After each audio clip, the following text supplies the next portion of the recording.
સુરતમાં એક નાનકડી દીકરીએ પોતાના દ્વારા કરેલ નાની એવી બચતથી પોતાના ભાઈના જન્મદિવસના દિવસે વૃક્ષો વાવીને ભાઈનો જન્મદિવસ ઉજવ્યો. અત્યારે હાલના સમયમાં જન્મદિવસ પાછળ કેટલા લોકો વધારાનો ખર્ચો કરી હોટલમાં તેમજ બીજી અન્ય હાઈફાઈ રીતે જન્મદિવસ ઉજવતા હોય છે. ત્યારે સુરતમાં એક ભાઈનો જન્મદિવસ માટે બહેન દ્વારા પોતાનો એક રૂપિયો ભેગો કરેલો હતો.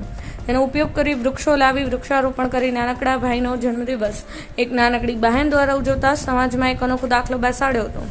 સુરત ખાતે રહેતા અને તબીબી લાઈન સાથે જોડાયેલા ડોક્ટર વિઠ્ઠલભાઈ ગધેસરિયાના પૌત્ર ભવ્યનો જન્મદિવસ હોવાથી તેની નાનકડી લાડકી બહેન ખુશી દ્વારા એક અનોખી ખુશી સાથે ઉજવવામાં આવ્યો હતો. જેમાં ખુશી પટેલ દ્વારા પોતાની બચત બેંક એટલે કે ગલ્લામાં પાઈ કરીને ભેગા કરેલા પૈસાથી વૃક્ષો લાવી વૃક્ષારોપણ કરી પોતાના લાડકભાઈનો જન્મદિવસ ઉજવ્યો હતો.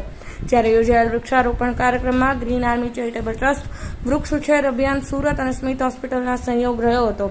તેમજ મોટા વરાછા ખાતે પણ વૃક્ષારોપણ કરવામાં આવ્યું હતું. Rajubhai D Patel, Patan news 24, Patan.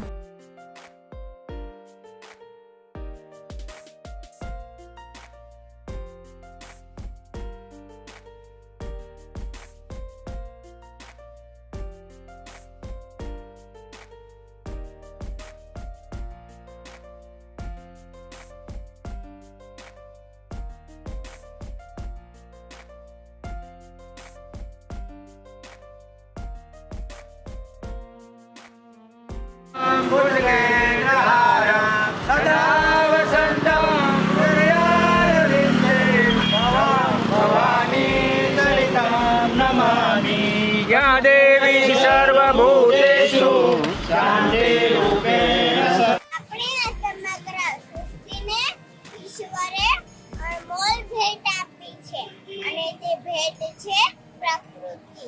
તે પ્રકૃતિના આવરણને આપણે પર્યાવરણ કહીએ છીએ અને તે પર્યાવરણની અમૂલ્ય ભેટ એટલે વૃક્ષ.